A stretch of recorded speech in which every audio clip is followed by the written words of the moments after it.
Hey, how y'all doing? It's 9:36 p.m. Thursday, October 17, 2024.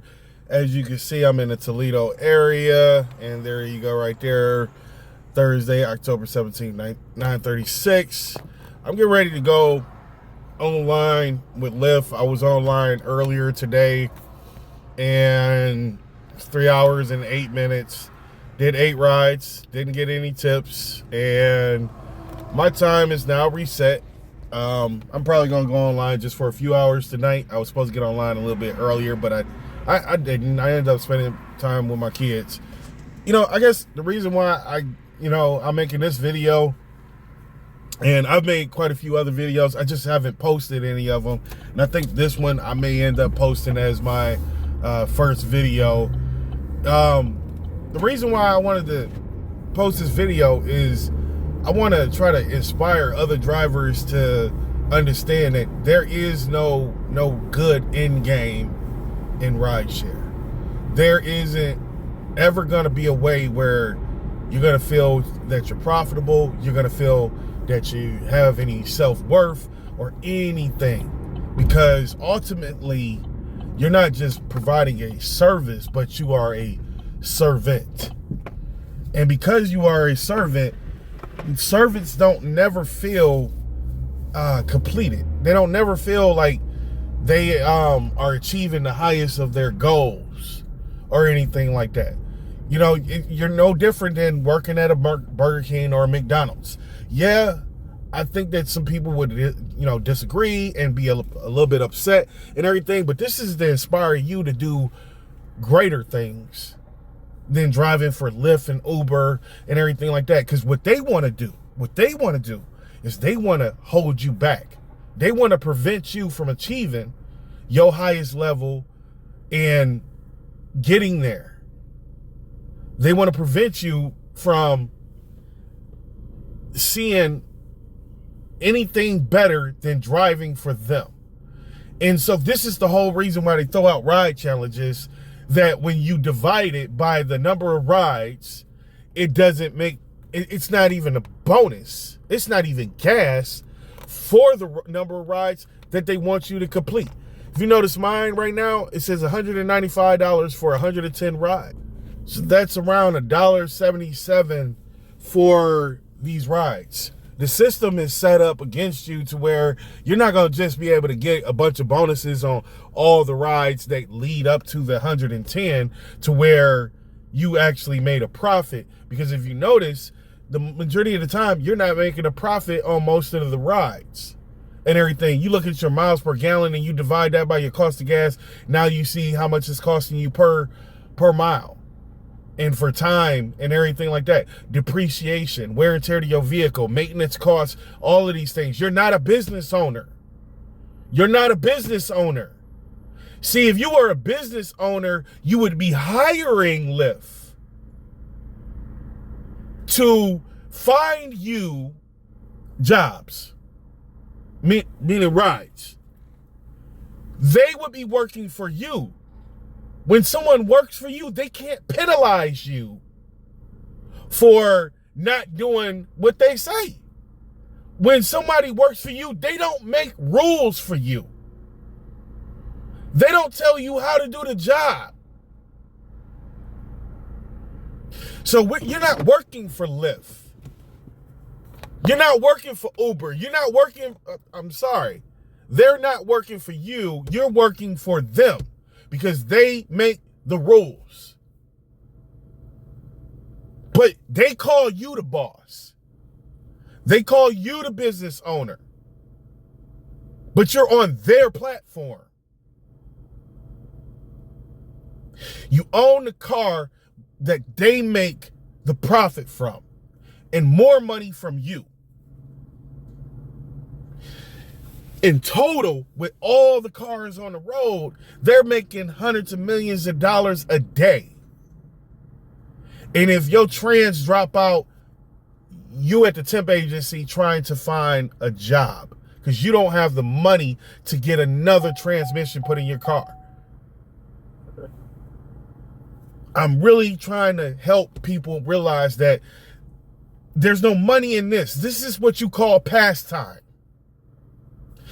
Your online time on the app is your pastime because you're not giving rides the whole total time. Those 8 rides that I gave I probably did that in an hour and a half, but let's just say 2 hours. But then that leaves an hour and 8 minutes of me being online, declining rides, and not making any money. For me, I'm looking at other things, other ways to make money whenever I'm sitting there declining rides and stuff. Sometimes I play games on my phone, but I limit, and I know how much time I spend playing games on my phone. And once I run out of the set time that I have, everything else, all the rest of my time is invested in learning something else and going to the next level, getting to the next place in my journey. Because Lyft is not that place. In order for us to be contractors, true contractors, in order for us to be true business people, Lyft needs to allow drivers to go out and find their own commercial auto insurance. And that money not be taken from our rides. Because on a weekly scale, I seen one guy on Uber. I could have sworn it was somebody that showed what Uber was taking out for the commercial auto insurance, and I believe it was $235. That doesn't seem like a lot of money, but at the same time, if that driver, $235 per ride, if that driver ends up at the end of the week, let's say doing 180 rides, that's $423. That's $423 that was taken out of his pocket. Now, when we look at that and we look at 4 weeks in a month, I'm sorry, it's too many fours, but we look at 4 weeks in a month, that's $1,692. We can go out and buy our own commercial auto insurance for less than that. If you are a full-time driver, you should be able to go out and get your own commercial auto insurance. Because I want to show you one other thing, if I can find it. Right here, if you type in to Google, can a Lyft driver give a ride to a minor? It says no, Lyft drivers are not permitted to give a ride to a minor without an adult, which should say adult present. Now, I want to show something right here. And from here all the way down to right here. But I'm going to skip down to right here in the middle right here. The driver's insurance policy may not cover anything if they get into an accident. The driver could be sued by the minor's guardian.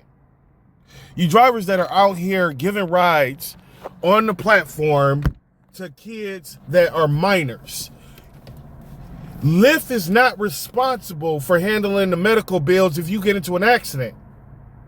If you get one of these kids in your car and they're not at least 18 years or older, guess what? You sexually harass them. They can't take Lyft to court. That kid was never supposed to be in your car.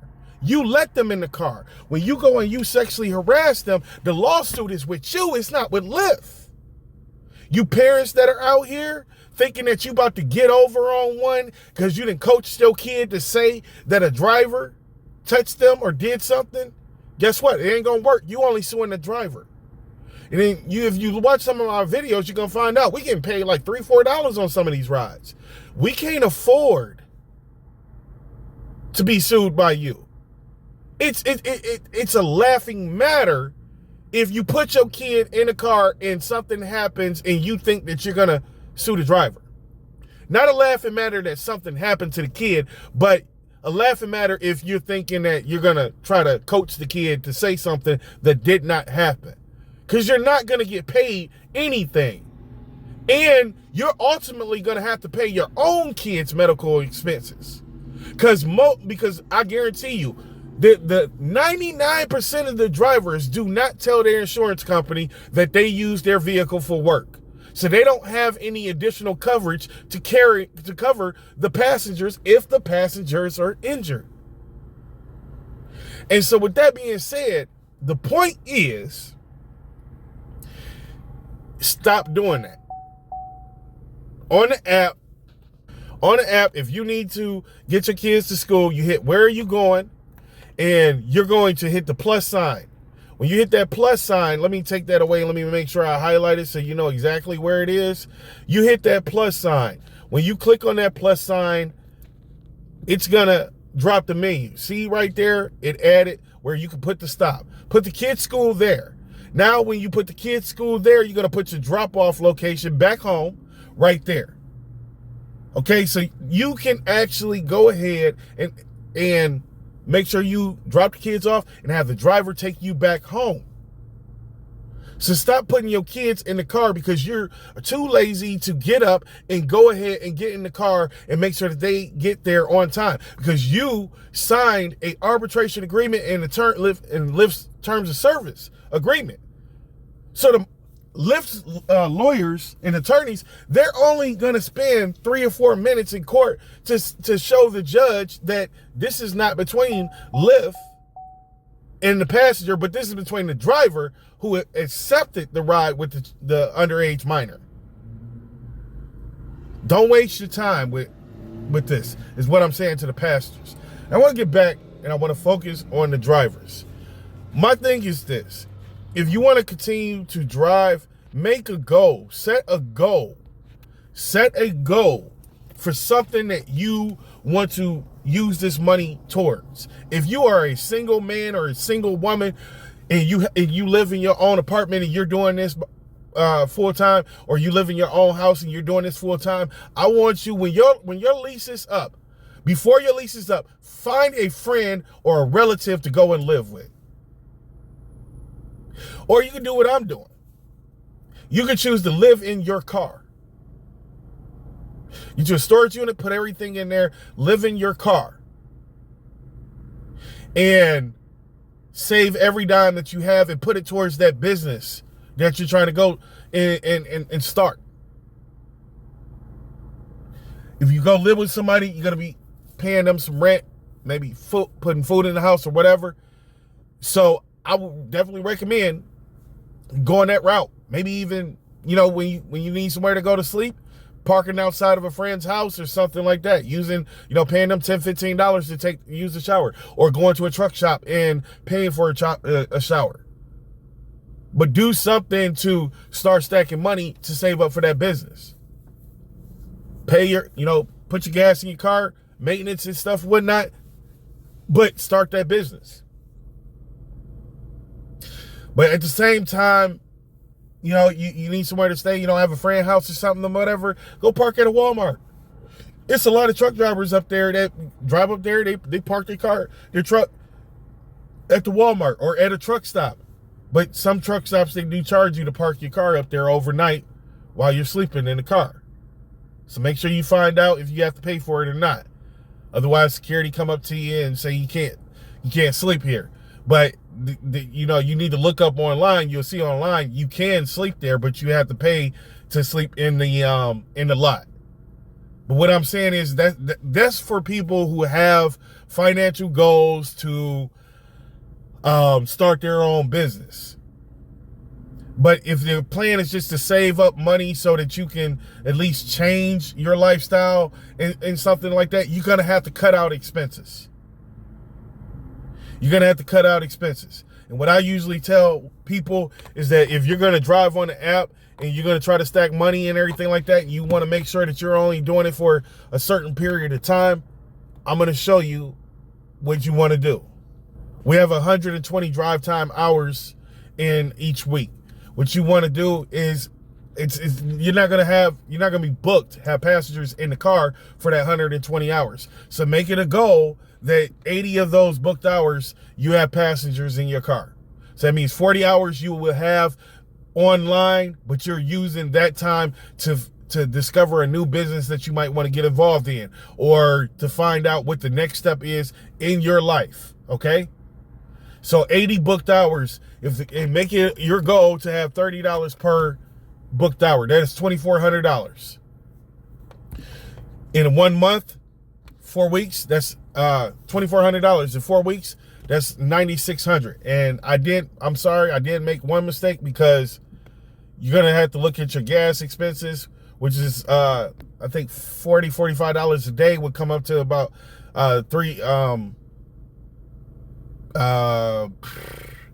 I'm sorry. So 2,400 minus the 310. I'm sorry. Making mistakes right there. 2,400 minus the 310. Let me make sure that's 310 times 7. Okay, 315. So $45 a day times 7 is 315.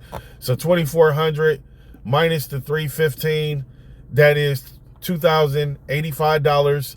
So you look at that and you multiply it by 4 weeks, that's $8,340 that you can save in that month. But you're going to have 80 booked hours. That means you got to stop following YouTubers who say, oh, try, you know, go for $2 a mile. When do you see us getting $2 a mile? Damn near never. And so stop chasing ride challenges, because it's going to force you to start accepting rides that are going to affect your hourly end game and what you need to make per hour. Don't worry about whether every hour you're making $30 an hour. So that means don't chase only rides that are going to be equivalent to $30 an hour. No, it's not what I'm saying. I'm saying try to get it to average out to where after 3 days working that week, you should be averaging around $30 an hour. If you're not, you're doing something wrong. Personally, I'd say pay attention to the map and where bonuses are and what time of day and everything, because it's going to replicate itself Monday through Thursday. Friday and Saturday and Sunday is going to be different. Tuesdays always stuck on the app. But again, you saving $8,000 in 1 month. In a total of 4 months, you're looking at $33,360. I know some people that's like, no, that's just not, that definitely ain't gonna happen in no 4 months time. Yes, it is if you have 80 hours of book time each week. It's going to balance out. But you also have to make sure that you are located in the bonus areas and online during busy hours on your app. On your app where it says unlock silver. It may say gold for you or whatever. When you click on that, at the bottom, it's showing the busy hours. If you don't see the unlock silver, gold, platinum, or whatever on this home screen, then you hit the 3 bars at the top left. You hit your tiers. You scroll all the way to the bottom and hit learn more. This is going to show you what the busy hours are for each day of the week. Tuesday in my market and in Michigan as well, because I'm in the Toledo, Ohio area, but in Michigan as well, Tuesdays usually do not have any business days. These are normally the business days, which are 6 days a week, and the total hours that are given with these days usually are equivalent to around about 40 hours a week. So that means that outside of that 40, it's going to be really complicated to get that $30 an hour deal. But my thing is, at the end of the day, if you have to cut something out or things out of your life in order to stack your money, then you can go ahead and you can do that. But you have to pay and be more conscious about where you are driving. What I want a lot of people to do and drivers to do is to understand you're not doing this for 5, 10, 20 years. There are people that have been on the app this long. What a quality of life have they had? What's changed in their life? They're still doing this. And if they're still doing it not because it is pulling them into the best houses in the suburbs and they got a $100,000 house or $80,000 house or anything like that. No, they're doing it because they're stuck. They're doing it because they're stuck. This is supposed to be a side hustle, not a permanent job. But nevertheless, side hustle, permanent job, whatever, and everything like that, if you can manage to work out a system and you go by that system and you stack, you can start that business, you can pay for school, you can go and find a different job, move to another country, whatever the hell you want to do within a year's time. If you touch minimum money and you make sure that you are accepting certain types of rides that are going to get you to that goal.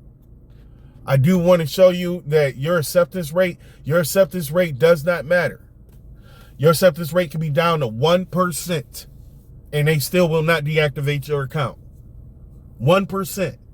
The only reason why my acceptance rate currently at this point in time, the only reason why mine is 33% is because I usually only drive during busy hours. That's why my acceptance rate is where it's at right now. And because during busy hours and they're offering a little bit more money or I see more bonuses, I'm more inclined to accept the rides that I see. But I don't care what the acceptance rate is. Number one, I can't be deactivated for a low acceptance rate. So I'm only going to accept the rides that I do want to take. But sometimes during a ride, they send me rides and I don't have enough time to really evaluate things. And so now my cancellation rate goes up because this morning it was 0. Now it's up to 2%. And I gave 8 rides, but I did cancel, I think, 1 or 2 rides. Your rating, that definitely does matter. If it goes down too low, then they'll deactivate your account. So you don't want your rating. Okay, I thought I had it recording and didn't. But what I was explaining on here is that I forgot where I was at, but I'm gonna go here. Your acceptance rate, it doesn't matter. It doesn't matter at all. Don't worry about acceptance rate. They don't deactivate you for acceptance rate. That's not why you can get deactivated. You can get deactivated for a high cancellation rate. You can get deactivated if your passenger rating gets too low. You can be deactivated for safety flags and service flags. You can be deactivated for those. But what you can't be deactivated for is the acceptance rate. So that means accept rides that you find to be worth it. I feel sorry for most drivers. They don't even know that. They think that they have to maintain a certain percentage. Where do you find that at in the app? Where is it saying that in the app? Go back and read the terms of service. Show me where it says what acceptance rate you must maintain. So again, if you're complaining about what you're making on rides, it's your fault. It is not Lyft's fault. It is your fault. You are to blame. Because you're accepting the ride. Wait for a good trip. Because at the end of the day, if you're putting more miles on your car, picking up and dropping off passengers and everything, your depreciation might end up costing you more than what you're making. And you be closer to your account getting deactivated. All right. I don't want to make this video too much longer. My goal is about 10, 20 minutes, and I'm over the 20-minute mark. Hopefully, I have inspired somebody to think more about setting goals, financially, and thinking about, improving their life as far as, taking time and thinking about what is the next place you want to be at in your life. What are the steps to get there? And not focus on these apps as much, because these apps are not going to make you a rich person. It's not going to make you wealthy. If you're in a busy market and everything like that, and you're making 80,000 or more a year, that's what you need to make just to afford to do this. But you're going to be working full time and everything, but at least you're making enough money to consistently stay driving when one of your cars break down. But for most of us that are in markets where, hourly, it seems like you're making $14 to maybe $18, then in those particular cases, you can't expect to do this full time. So all in all, like I said, drop in the comments and everything, whatnot, but don't worry about the things that I'm saying. Don't let your comments be focused on that. Let your comments be positive and help other drivers start thinking about their next step. Comment what you are going to do next. Whether you're using the money to go to the next place in life, your next level, or not. Use the app use YouTube and commenting to kind of give other drivers advice, positive, whether it be methods on what methods you use. Maybe it may work in their market. Okay. But again, with the I only accept if it's $2 per mile and everything like that. yeah, everybody's already saying that, but it doesn't necessarily work out that way, especially when you're in a situation where you need to make $200-300 a day. You're gonna budge. You're gonna budge because it's not gonna be bonuses all day long and everything and whatnot. So again, in the comment section, just please give advice to other drivers thinking about doing this, other people who are doing it, and letting them know what are you going to do next with your life, because this is all about motivating people to think about their next journey.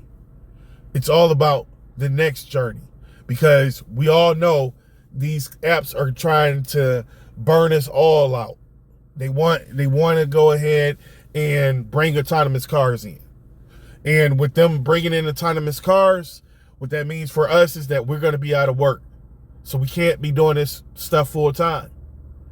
So again, like I said, hopefully this has been more inspirational. Hopefully nobody feels put down. Of course, there's always somebody that's making good money and they're thinking, well, I don't know what this guy's problem is. He's just negative and that's why he's just complaining. No, man, I'm trying to inspire people to think about their next journey from here. Thank you for listening. I will be posting more videos. I'm just hoping that this video crosses the right people and is shared and everything like that. Again, I appreciate you for listening. I hope you have a great day.